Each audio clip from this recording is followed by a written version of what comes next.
بسم اللہ الرحمن الرحیم۔ السلام علیکم، میں ہوں عمران احمد اور آپ دیکھ رہے ہیں میرا YouTube channel AIO audio books. پیش خدمت ہے زاویہ میں سے ایک اور مضمون جس کا عنوان ہے محبوب کون۔ تو چلیے شروع کرتے ہیں۔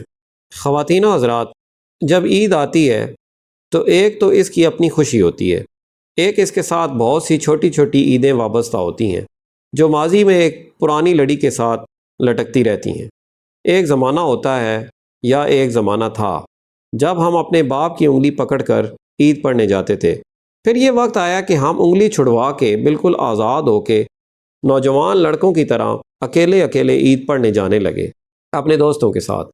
پھر یہ وقت آیا کہ اپنے بچوں کی انگلی پکڑ کے بہت ساری عیدیں ہوئیں۔ پھر یہ وقت آیا کہ اپنے بچوں کے بچوں کو ساتھ لے کر عید پڑھنے گئے اور انہوں نے پیچھے مڑ مڑ کر اپنے باپوں کو یہ کہا کہ دادا بہت پیچھے رہ گیا ہے، آہستہ چلو۔ پھر بھی ہم عیدیں پڑھنے گئے۔ اس عید کے رشتے سے مجھے بات یاد آئی۔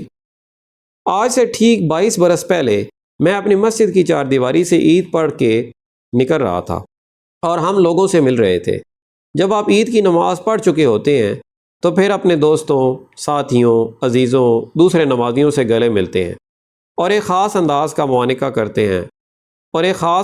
معانقہ کرتے ہیں ایک دفعہ سر ادھر ایک دفعہ ادھر کرتے ہیں۔ تو یہ کرتے کراتے جب ہم باہر نکلے، بہت سارے پرانے دوست ملے تو مجھے اچانک خیال آیا کہ یہ ہم اپنے دوستوں کو تو ملتے ہیں جن کو جانتے ہیں اور جو اس مسجد میں اکٹھے ہوتے ہیں، لیکن کچھ لوگ ایسے ہوتے ہیں جو بظاہر ہمارے دوست نہیں ہوتے، لیکن ان کا ہماری ذات کے اوپر کسی نہ کسی حوالے سے احسان ضرور ہوتا ہے۔ تو میرے ذہن میں خیال آیا کہ میں ماڈل ٹاؤن میں رہتا ہوں، اس علاقے کا جو تھانے دار ہے، جو رات کو سیٹی بجانے والے سپاہی بھیجتا ہے، جو بائسیکل پر گشت کرتے ہیں، وہ کون ہے؟ مجھے ان کے ساتھ بھی جا کر عید ملنی چاہیے اور ان کا شکریہ ادا کرنا چاہیے کہ آپ ہمارے محافظ ہیں اور آپ اس کے لیے اتنی کوششیں کرتے ہیں اور کھیچل کرتے ہیں۔ چنانچہ مجھے پتہ نہیں تھا کہ ہمارا تھانہ کہاں ہے۔ میں نے لوگوں سے پوچھا تو انہوں نے کہا کہ A بلاک میں ہے۔ تو میں گاڑی لے کر وہاں گیا کہ ان سے ملوں۔ جب میں گیا تو اس تھانے میں ہو کا عالم تھا۔ سب لوگ اپنی اپنی نماز ادا کرنے کے لیے جا چکے تھے۔ جوانوں کو چھٹی دی گئی تھی۔ تھانے دار صاحب SHO اپنی پرانی وضع کی میلی سلوٹوں سے بھری وردی پہن کر اور یہاں انگلی میں پھنسا کے سگریٹ اور چٹکی بجا کر گول جھاڑتے ہوئے کرسی پر بیٹھے ہوئے تھے۔ انہوں نے اپنے پاؤں میز کے اوپر رکھے ہوئے تھے اور وہاں تھا کوئی نہیں۔ جب میں اندر داخل ہوا تو میں نے کہا جناب اجازت ہے؟ کہنے لگے فرمائیے جناب اعلیٰ۔ میں نے کہا نہیں، میں تو آپ سے ملنے کے لیے آیا ہوں۔ کہنے لگا جی حکم۔ انہوں نے پاؤں نیچے اتار دیے میز سے اور بیٹھ گئے۔ تھانے والے جناب علی یا جناب اعلیٰ کہہ کر بلاتے ہیں، ان کا ایک انداز ہے۔ تو کہنے لگے جناب علی کیا کام ہے؟ میں نے کہا کوئی کام نہیں، میں تو ایسے ہی آیا ہوں۔ کہنے لگا یہ کیسے ہو سکتا ہے کہ کوئی آدمی تھانے میں آئے اور اس کو کوئی کام نہ ہو؟ میں نے کہا نہیں، آج میں اس گھر سے نہیں آیا۔ آپ SHO ہیں؟ کہنے لگا جی میں SHO ہوں۔ میں نے کہا میں آپ سے عید ملنے کے لیے آیا ہوں۔ تو وہ بڑے حیران سے ہوئے اور کہنے لگے بڑی مہربانی، وعلیکم عید مبارک۔ میں نے کہا دیکھیے تھانے دار صاحب، وعلیکم عید مبارک ایسے تو نہیں ہوتی، آپ کو اٹھ کر کھڑے ہو کر عید ملنا پڑے گی۔ یہ تو کوئی طریقہ نہ ہوا نا عید ملنے کا، میں اتنی دور سے آیا ہوں۔ ان کو میری بات سمجھ میں نہیں آئی تو میں نے گستاخی کرتے ہوئے ان کے کندھوں سے پکڑ کر جہاں ان کے سٹارز لگے ہوتے ہیں ان کو اوپر اٹھایا تو کھڑے ہو گئے۔ کھڑے ہو کے میں نے ان کو ایک جھپی ڈالی تو وہ ذرا سا گھبرائے۔ جب میں نے دوسری طرف سر کر کے معانقہ کیا جو انداز ہوتا ہے تو انہوں نے اتنی زور سے رونا شروع کیا کہ میں ڈر گیا، یا اللہ یہ کیا ہو گیا۔ بہت اونچی آواز میں، اتنا بڑا تھانے دار، بھاری بھرکم جسم کا آدمی اونچی آواز میں رونے لگا تو میں بالکل لرزہ براندام ہو گیا۔ تو وہ جو تیسرا معانقہ ہوتا ہے وہ میں نہیں کر سکا کیونکہ میں گھبرایا ہوا تھا۔ روتے ہوئے انہوں نے کہا جناب علی اگر آپ سچے آدمی ہیں تو میں آپ کو یقین دلاتا ہوں کہ 19 برس کی سروس میں یہ پہلا موقع ہے کہ کوئی شخص مجھے عید ملنے آیا ہے، کسی نے آ کر مجھے جھپی ڈالی ہے، ورنہ میں اور میری ساری قوم جو ہے تھانے کی اچھوت ہے، ہم چنڈال ہیں اور ہم چور ہیں اور ہم کو انسان نہیں سمجھا جاتا۔ 19 برس کی سروس میں آج پہلی مرتبہ مجھے انسان سمجھا ہے آپ نے۔ میں نے کہا بالکل، میں اتنی دور سے چل کر آیا ہوں اور آپ جیسا اور کوئی انسان ہے بھی نہیں۔ لوگوں نے ہمارے درمیان بہت بڑا خلا اور بہت بڑی خلیج پیدا کر رکھی ہے۔ لوگ ہمارے اتنے قریب نہیں آتے، ہم لوگوں کے قریب نہیں جاتے۔ یہ غلطی پتہ نہیں کہاں سے شروع ہوئی ہے اور کیوں ہوئی ہے۔ ہم یہ چاہتے ہیں کہ ہم ملیں، لیکن ہمارے اوپر ایک ایسی شرمندگی کی چادر تنی ہوئی ہے کہ ہم مل نہیں سکتے۔ آپ لوگ چونکہ بڑے لوگ ہیں اس لیے آپ ہمارے قریب نہیں آتے، تو پھر بار بار مجھ سے پوچھتے کہ آپ سچ مچ سے ملنے آئے ہیں؟ تو میں نے کہا جی میں سچ مچ آپ سے ملنے آیا ہوں۔ ایمانداری سے اللہ رسول کو حاضر ناظر جان کر کہتا ہوں، میں مسجد سے نکلا ہوں، ابھی میں گھر نہیں گیا، آپ سے ملنے آیا ہوں۔ تو پھر وہ کہنے لگے آپ بیٹھیں، میرے ساتھ چائے پئیں۔ میں نے کہا میں ضرور بیٹھوں گا، ضرور چائے پیوں گا، اس سے اچھی اور کیا بات ہو سکتی ہے۔ جب میں ان سے مل کر چلا تو میرے دل میں خیال آیا گھر جاتے جاتے کہ یہ محبت کی وہ کمی ہے جس کی آمد و رفت ہمارے درمیان میں رک چکی ہے، اور ہم ایک دوسرے کو جانتے نہیں ہیں اور ایک دوسرے کو پہچانتے نہیں ہیں، اور اس میں بہت بڑی اونچی دیواریں ہیں جو ہمارے درمیان کھڑی کر دی گئی ہیں۔ تو میں نے یہ ارادہ کیا کہ میں اپنے ادیب دوستوں کو، صحافیوں کو اور دانشوروں کو بلا کے اور تھانے کے ان لوگوں کو جو پولیس کے محکمے سے تعلق رکھتے ہیں ملاؤں گا اور ان کی آپس میں گفتگو کرواؤں گا تاکہ ان میں ارتباط باہمی پیدا ہو اور وہ ایک دوسرے کو پہچان لیں۔ تو اس کا انتظام کیا گیا۔ ہمارے ہاں لاہور میں ایک جگہ ہے الفلاح، ہمارا ایک دفتر تھا نیشنل ریکنسٹرکشن کا، تو وہاں ایک ہال تھا، اس میں بندوبست کیا تو پولیس والے بہت خوش ہوئے۔ وہ اپنی نئی نئی وردیاں اچھی کلف لگی ہوئی، استری کی ہوئی، اچھے بوٹ چمکا کے آ گئے۔ ان میں D I G, S S P, inspector, S H O اور بھی کافی لوگ تھے، اور ہال بھرا ہوا تھا۔ پھر الگ کرسیاں بھی تھیں، اور ہم لوگ جو تھے ہمارے ساتھی دانشور، ادیب، صحافی، وہ بھی موجود تھے۔ یہ ہمارے درمیان بڑا خلا ہے اور بہت بڑی خلیج ہے، اس کو پر کرنا چاہیے اور اس کو برج اوور کرنا چاہیے۔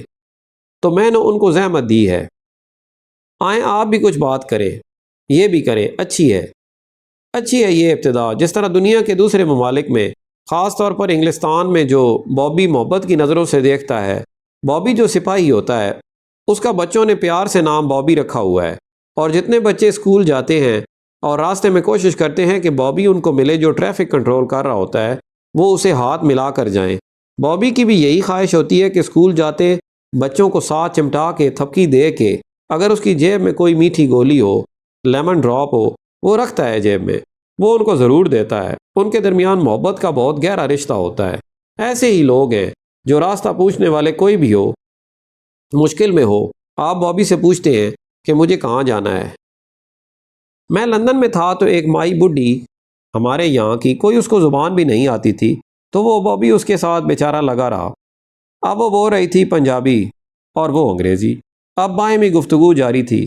وہ ایک ہی بات کہہ رہی تھی، برہمی گاؤں جانا ہے۔ وہ سمجھتا نہیں تھا۔ میں نے بھی مائی سے پوچھا، میری بیوی بھی ساتھ تھی، کہ توں ایتھے کتھے برہما کر رہی ہیں؟ سونے میرے پوت نے کہا سی اوتھے ہے گا، میں سارا لب لوں گی۔ تو وہ بعد میں پتہ چلا کہ وہ برمنگھم جانا چاہتی تھی اور برہمی گاؤں تلاش کر رہی تھی۔ تو اتنا ہمیں پتہ چل گیا۔ اس نے کہا تھینک یو ویری مچ، میں اس مشکل سے نکل گیا ہوں۔ وہ برمنگھم گاؤں جانا چاہتی تھی۔ آئی وڈ ہیلپ ہر، آپ گھبرائیں نہیں۔ میں نے کہا کیسے؟ اب نہ اس کے پاس ٹکٹ ہے، لندن تک تو وہ پہنچ گئی ہے، جہاز نے اتار دیا۔ کہنے لگا ناؤ اٹس مائی ڈیوٹی، تو میں اس کو لے کر جاؤں گا۔ تو میں نے کہا آپ کیسے جائیں گے؟ کہنے لگا نہیں، ہمارے پاس روزمرہ کے اخراجات میں سے سرکار نے اتنے پیسے دیے ہوتے ہیں کہ اگر کوئی مشکل میں ہو تو اس کی مدد کریں، تو میں لے جاؤں گا، اپنا ٹکٹ بھی خرچ کروں گا اور اس کا بھی، اور اس کو منزل تک پہنچاؤں گا۔ تو اگر اس کا بیٹا جس کا پتہ اس نے بتایا ہے اس کے ہاتھ سے پیسے مل گئے تو ٹھیک ہے، ورنہ میں آ کر اپنے محکمے کو بتا دوں گا۔ تو میں یہ چاہتا تھا کہ ہمارے درمیان میں بھی اس قسم کا رشتہ قائم ہو، تو کیسی محبت کی بات ہے۔ میں نے یہ باتیں کرنے کے بعد ہال میں اپنے ایک جو سینئر دوست تھے ان سے کہا کہ آپ ان سے گفتگو کریں۔ تو وہ آئے روسٹرم کے اوپر، مائک پر کھڑے ہو کے انہوں نے کہا بڑی خوشی کا موقع ہے، اشفاق صاحب نے یہ بندوبست کیا ہے، ہم بہت خوش ہیں، آج ہمارے بہت سارے پولیس والوں سے ملنے کا اتفاق ہو گیا۔ میں آپ سے پوچھتا ہوں کہ آج کل رشوت کا کیا ریٹ ہے؟ تو سارے کیے دھرے پر انہوں نے پانی پھیر دیا ایک ہی بات کہہ کے۔ پولیس والوں نے کہا اچھا اشفاق صاحب، السلام علیکم، بڑی مہربانی آپ کی، آپ نے ہمیں بلایا تھا اور اس طرح سے ذلیل و خوار کر کے بھیج دیا ہے۔ آپ ٹھیک ہے، آپ کی مرضی۔ میں نے بڑی کوشش کی، بڑی ان کی منتیں کی، لیکن وہ سارے سیٹوں سے اٹھ گئے اور کہا یہ ہمارے ساتھ ہونا تھا۔ میں نے اس کو بھی کہا بابا ہم یہ تو آپس میں محبت پیدا کرنے کی کوششوں میں تھے۔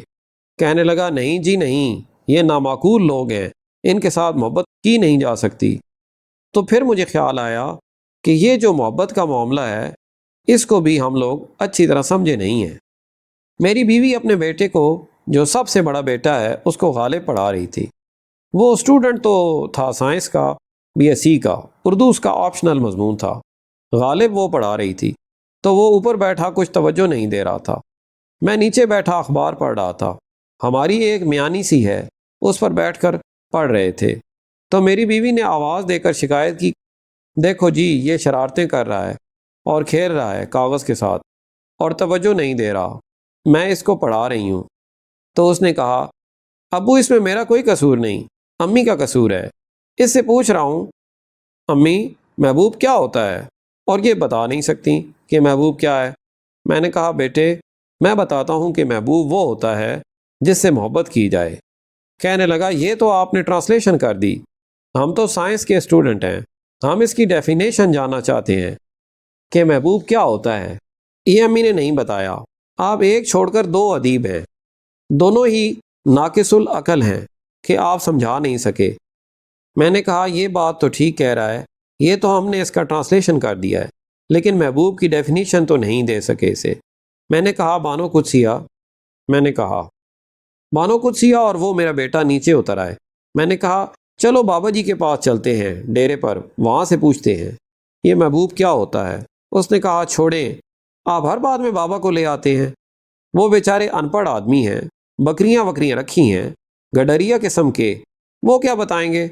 میں نے کہا نہیں، مجھے جانے دیں پلیز ضرور۔ بانو قدسیہ بھی ساتھ بیٹھ گئیں۔ گاڑی لے کر ہم نکلے، وہاں پہنچے انفینٹری روڈ پر۔ بابا جی ہانڈی وغیرہ پکانے میں مصروف تھے، دال پکا رہے تھے، ساتھ تنور تھا، روٹیاں لگوانے کے لیے لوگ بیٹھے تھے۔ تو یہ میری بیوی اتری جلدی سے، اس نے جلدی سے اونچی آواز میں یہ کہا کہ جو باہر مجھے سنائی دی۔ میں تالا لگا رہا تھا گاڑی کو۔ اس نے اونچی آواز میں کہا بابا جی محبوب کیا ہوتا ہے۔ تو بابا جی کی عادت تھی کہ وہ انگلی اٹھا کر بات کرتے تھے۔ جب کوئی ڈیفینیشن دینی ہوتی تھی، کوٹیبل کوٹ ہوتی تھی، تو ہمیشہ انگلی اٹھا کے بات کرتے تھے۔ اور انہوں نے ایک انگریزی کا لفظ پتہ نہیں کہاں سے سیکھا تھا، نوٹ، تو ہم اٹینٹیو ہو جاتے تھے کہ اب اس کے بعد کوئی ضروری بات آ رہی ہے۔ تو انہوں نے ڈوئی چھوڑ دی جو پھیر رہے تھے، کہنے لگے نوٹ، محبوب وہ ہوتا ہے جس کا نا ٹھیک بھی ٹھیک نظر آئے۔ یہ ڈیفینیشن تھی۔ بچوں کی کافی چیزیں نا ٹھیک ہوتی ہیں، لیکن ماں اس سے محبت کرتی ہے، اس کی ہر چیز نا ٹھیک ہوتی ہے۔ محبوب وہ ہوتا ہے جس کے نا ٹھیک کا پتہ ہوتا ہے کہ نا ٹھیک ہے، لیکن ٹھیک نظر آتا ہے۔ میں نے کہا آ جاؤ بھائی۔ تو ہم یہ جو پڑیا تھی ساتھ لے کر آئے۔ میرے ذہن پر اس کا اثر تھا۔ جب میں نماز عید پڑھنے گیا تھانے دار صاحب سے ملنے، تو میں نے یہ سوچا کہ باوجود اس کے کہ بہت سے لوگ یہ سمجھتے ہیں کہ یہ نا ٹھیک آدمی ہے، لیکن اب اگر کوئی ہم کو محبت کی پڑیا دینا چاہ رہے ہیں تو ان نا ٹھیک والوں کو ٹھیک سمجھ کر ہی اپروچ کی جا سکتی ہے۔ تو بڑی کوششیں کیں، لیکن ابتدا میں ایسا نہ ہو سکا۔ پھر مجھے آہستہ آہستہ پتہ لگنے لگا کہ یہ طبقہ اپنے طور پر بڑا مظلوم ہے۔ میں ان سے ملتا رہا، اپنے اس دوست سے جس سے نئی دوستی پیدا کی تھی۔ تو میں نے کہا میں آپ کی کیا خدمت کر سکتا ہوں؟ تو وہ مجھے کہنے لگے اگر آپ کو کبھی موقع ملے تو ایک دستہ کاغذوں کا تھانے میں دے دیں۔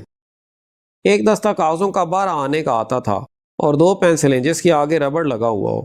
تو میں نے کہا آپ کو اسٹیشنری نہیں ملتی سرکار کی طرف سے؟ کہنے لگے ملتی ہے، سارے تھانے کی 11 روپے مہینے کی اسٹیشنری ہوتی ہے ساری، اور وہ ضمنیاں بھر کے جو ان کا اسٹائل ہے لکھنے کا، بے شمار کاغذ بھرتے ہیں۔ تو میں نے خود اپنے دوستوں سے کہہ کر ان کو تحفتاً اسٹیشنری جتنی بھی ہم مہیا کر سکتے تھے انہیں دیتے رہے، اور وہ خوش ہوتے رہے۔ پھر میں سوچتا ہوں ان کو بابی میں کیسے منتقل کیا جا سکتا ہے۔ یہ تو بہت مشکل بات ہے کہ ہم نے پورا تعلق ہی ان سے توڑا ہوا ہے، انہوں نے ہم سے توڑا ہوا ہے۔ کسی وجہ سے ٹوٹ گیا ہے تو اب استوار ہو نہیں سکتا۔ پھر میں نے دیکھا میرا دفتر مار روڈ پر تھا، میاں میر پل پر۔ وہاں سپاہی سڑک کے دونوں طرف کھڑے ہوتے تھے، اور کسی سربراہ مملکت کو ایئرپورٹ جانا ہوتا تھا، وہ گورنر ہاؤس سے نکلتا تھا، ایئرپورٹ جاتا تھا، اور گرمی میں دھوپ میں بری حالت میں کھڑے ہوتے تھے۔ اب پتہ نہیں وہ کب نکلے، سربراہ مملکت، صدر ہو یا وزیر اعظم۔ ایک دن ایسا ہوا کہ وہ صبح 10 بجے کے کھڑے، شام کے 3 بج گئے۔ میں 2-3 دفعہ دفتر سے نکلا، میں نے دیکھا تو ان سے پوچھا، گزرا نہیں صاحب ایئرپورٹ کو جانے کے لیے؟ انہوں نے کہا جی وہ نکلے تھے گورنر ہاؤس سے، پھر ان کو کچھ کام پڑ گیا اور وہ پھر واپس چلے گئے۔ وہاں کوئی پیغام ٹیلیکس آ گیا، وہ وہاں پر بیٹھے ہیں، میٹنگ ہو رہی ہے۔ تو میں نے کہا آپ یہاں کھڑے ہیں، بہت زیادہ گرمی ہے، آپ کیسے کھڑے ہیں؟ کہنے لگے ہم ہل نہیں سکتے۔ میں نے کہا آپ نے پانی پیا ہے؟ کہنے لگے نہیں جی، ہمارا ایسا کوئی بندوبست نہیں ہے۔ میں اپنے دفتر گیا تو ہمارے پاس فضول پرانی بالٹیاں گندی قسم کی تھیں، ان میں پانی جو گھڑے کا تھا ٹھنڈا بھی نہیں کر سکے، کوئی ایسا انتظام تھا ہی نہیں۔ ڈال کے 2 گندے مندے گلاس لے کر آیا، ان کو پانی پلایا تو بیچارے بڑے شکر گزار ہوئے۔ وہ مجھے بہت اچھا اور نیک آدمی سمجھنے لگے کہ لاہور میں ایک اچھا آدمی ہے، ورنہ ان کو پانی کون پلاتا ہے۔ جب شام ہمارا دفتر بند ہوا اور ہمارے سربراہ مملکت چلے گئے تو پھر وہ آہستہ آہستہ اپنی اس جگہ سے ہلتے ہوئے واپس جانے لگے، تو میں جا رہا تھا گھر کو۔ جب میں نے ان کو دیکھا تو پوچھا آپ کے جانے کا کوئی بندوبست ہے؟ تو انہوں نے کہا ہمارے ہاں یہ رواج نہیں ہے، صبح ہم کو پھینک جاتے ہیں یہاں پر، ہم ظلم کر کے ڈنڈا دکھا کے کسی کو روک لیتے ہیں کہ ہمیں سڑک پر یہاں اتار دو، ہماری یہاں ڈیوٹی ہے، شام کو واپس جاتے وقت کوئی ہمارا انتظام نہیں ہے۔ تو پھر میں نے گاڑی روکی، کیریئر گاڑی روکی اور انہیں کہا کہ بیٹھیں۔ اب وہ 25-30 سپاہی اور آپ نے اگر چھوٹی کیریئر گاڑی چلائی ہو اور اس میں پیچھے اتنا لوڈ ہو، آپ مڑیں تو ایک دفعہ آپ گرتے گرتے بچیں۔ وہ کہنے لگے اگر آپ ہم پر بہت مہربانی کرنا چاہتے ہیں تو آپ چیرنگ کراس تک پہنچا دیں، وہاں سے ہم کوئی بندوبست کر لیں گے۔ تو انہیں لے کر وہاں گیا۔ یہ بات جو تھی میرے لیے بڑی تکلیف دہ تھی، اب بھی ہے، اور میری آرزو جب بھی تھی اب بھی ہے کہ میں ان کو بابی سے بھی بہتر روپ میں دیکھوں اور ہمارے اور ان کے درمیان ایک محبت کا رشتہ قائم ہو۔ یہ نہ ہو سکا، لیکن یہ آرزو میرے اپنے طور پر پروان چڑھتی رہی۔ تو پھر ایک آئی جی صاحب بہت ادیب نواز تھے، چودھری سردار محمد ان کا نام تھا۔ ان سے جب بات ہوئی تو انہوں نے کہا جی بسم اللہ آپ آئیں اور ان کو ایڈریس کریں اور ملیں۔ کچھ اور ادیبوں کو بھی ساتھ لے کر گیا، ان کے ساتھ بات چیت ہم نے شروع کی تو ان کو یہ پہلی دفعہ احساس ہوا کہ یہ عطاء الحق قاسمی ہیں، یہ امجد اسلام امجد ہیں، یہ اصغر ندیم صاحب ہیں۔ بڑا حوصلہ ہوا ان کو، اور یہ ہماری عزت افزائی کے لیے آئے ہیں۔ تو انہوں نے ہمیں دعوت دی کہ گجرانوالہ آ کے ہم سے بات کریں۔ گجرانوالہ جا کے ان سے گفتگو ہوئی، وہ اتنے خوش ہوئے، اتنے متاثر ہوئے۔ وہاں پر ایک حملہ کر دیا تھا ڈاکوؤں نے، اوجلا کلاں ایک جگہ تھی جہاں پر ان کی جگہ ہے، وہاں پر مقابلہ ہوا اور 8 پولیس آفیسر جو تھے وہ شہید ہوئے۔ انہوں نے کہا کوئی بات نہیں، ہم تیار ہیں اگر ہمیں عزت کی دولت ملتی ہے۔ تو خواتین و حضرات، ہم نے اس پر کبھی غور نہیں کیا کہ لوگوں کو پیسے کی، روپے کی اتنی ضرورت نہیں ہوتی جتنی احترام کی، عزت نفس کی، توقیر ذات کی ہوتی ہے، اور ہمارے ملک میں بدقسمتی سے اس کا رواج بڑا کم ہے، اور ہم نے کبھی اس بات کی طرف توجہ نہیں دی۔ آپ حیران ہو کے سوچتے ہوں گے کہ وہ لوگ جو پیسہ کماتے ہیں، چراتے ہیں، رشوت لیتے ہیں، اور ہم نے ان کو انٹرویو کر کے پوچھا ہے کہ آپ کیوں رشوت لیتے ہیں، کیا وجہ ہے کہ آپ ایسے کبھی فعل میں داخل ہوتے ہیں، تو وہ کہتے ہیں ہم بہت سارا روپیہ لے کر اکٹھا کر کے اس سے عزت خریدتے ہیں، پیسہ زیادہ ہوگا تو دیکھیے نا پھر آپ ان کو سلام کریں گے۔ وہ عزت خریدتے ہیں ناجائز طریقے سے، اور جب خرید چکتے ہیں تو پھر معتبر بنتے ہیں، بڑی کار میں بیٹھتے ہیں، ہاتھ میں ٹیلی فون اٹھاتے ہیں، دوسرے میں کلاشنکوف ہوتی ہے، اور آپ کہتے ہیں سلام چودھری صاحب۔ اگر یہ سب کچھ کیے بغیر صاحبان عزت کو عزت عطا کی جائے، یا جو آدمی جس مقام پر ہے اس کو عزت عطا کر کے اتنا زچ کر دیا جائے، زچ میں کہہ رہا ہوں کہ وہ کوئی بد فعل کر ہی نہیں سکتا کہ میں ایک صاحب عزت آدمی ہوں، تو ترقی یافتہ معاشروں نے اسی ٹرک کو اپنایا ہے کہ انہوں نے لوگوں کو وہ ڈیو عزت عطا کر دی ہے، اور وہ لوگ اپنی عزت کی تلوار اپنے پہلو کے ساتھ لٹکا کر کوئی ایسا فعل نہیں کر سکتے جو ان کو تذلیل کی طرف، بے عزتی کی طرف مائل کرے۔ وہ کہتے ہیں ہم عزت دار آدمی ہیں، ہم ایسا نہیں کر سکتے۔ جس طرح میں پچھلی مرتبہ عرض کر رہا تھا کہ جب آپ روزہ رکھتے ہیں تو آپ روزے داروں میں شامل ہو جاتے ہیں۔ ایک خاص قسم کی عزت اپنی نگاہوں میں ہوتی ہے، پھر چاہے آپ کہیں بھی ہوں، غسل خانے میں ہوں، بند کوٹھوں میں ہوں، چھپے ہوئے ہوں، پانی چوری نہیں پیتے، کوئی چیز نہیں کھاتے، کوئی آپ کے اوپر سپاہی نہیں ہوتا، تھانے دار نہیں ہوتا، کوئی اس کی قدغن نہیں ہوتی کہ یہ بندہ جو ہے اس کے اوپر نگاہ رکھی جائے۔ ہم یہ کہتے ہیں کہ ہماری حکومتیں جو ہیں ان کی طرف زیادہ توجہ نہیں دینی چاہیے۔ میں یہ سمجھتا ہوں کہ حکومتیں تو بڑی بے معنی اور لا یعنی سی چیزیں ہوتی ہیں۔ ایک دوسرے کی بیمار پرسی، ایک دوسرے کی مزاج پرسی انسان ہی کرتے ہیں۔ وہی ایک دوسرے کا پالن کر سکتے ہیں، وہی ایک دوسرے کو سہارا دے سکتے ہیں، حکومتیں کبھی نہیں دے سکتی۔ تو میں یہ دیکھ رہا ہوں کہ ہمارے ہاں یہ چیز بتدریج کم ہو رہی ہے، اور ہمیں ایسے مراکز کی اور ایسے ڈیروں کی ضرورت ہے جہاں چاہے ہمیں تعلیم نہ ملے، جہاں چاہے ہم کو گرامر نہ سکھائی جائے، جہاں چاہے ہم کو درس نہ ملے، لیکن لوگوں کی تکریم ضرور ہو، اور یہ نہ کہا جائے کہ یہ صاحب علم نہیں ہے اس لیے ہم عزت نہیں کرتے۔ ہم یہ کہیں گے چونکہ یہ انسان ہے اور یہ حضرت آدم کی اولاد ہے، اس لیے ہم اس کی عزت ضرور کریں گے۔ ہمارے ڈیرے پر ایک دفعہ ایک نوجوان آیا، اسلامیہ کالج کا اسٹوڈنٹ تھا، بڑا اچھا، اور وہ سائیکل پر چڑھا ہوا سائیکل کے ساتھ ہی اندر آ گیا تو جہاں بابا جی بیٹھے تھے چرپائی کے اوپر، وہاں پائے پر پیر رکھ کر کہنے لگا، او بابا، تو کیا لوگوں کو غلط تعلیم دے رہا ہے اور ان کو الٹی الٹی باتیں پڑھا رہا ہے۔ اس پر ہم بہت ناراض ہوئے کہ جناب یہ کیا بات ہوئی؟ تو اس نے کہا، تجھے پتہ ہے کہ انسان جو ہے یہ ایوولوشن کے ساتھ انسان بنا ہے، پہلے انسان بندر ہوتا تھا۔ بابا جی نے کہا، بیٹا تم کم از کم یہ بات نہ کرو، ہماری تو عزت افزائی ہوئی ہے، تو پیغمبروں کی اولاد سے ہے۔ ہم بڑے حیران ہوئے، کہنے لگے، یہ بابا آدم کا بیٹا ہے، ہمارے پاس تشریف لایا ہے، اپنے آپ کو کبھی بھی بندروں کی اولاد نہ کہنا، تم نبیوں کی اولاد ہو۔ اب جب اس نے یہ بات سنی کہ وہ نبیوں کی اولاد ہے تو وہ اس بات پر بہت خوش ہوا اور پھر ایک اور طرح سے ایک اور رخ لے کر چلا گیا۔ اللہ آپ کو آسانیاں عطا فرمائے اور آسانیاں تقسیم کرنے کا شرف عطا فرمائے۔ اللہ حافظ۔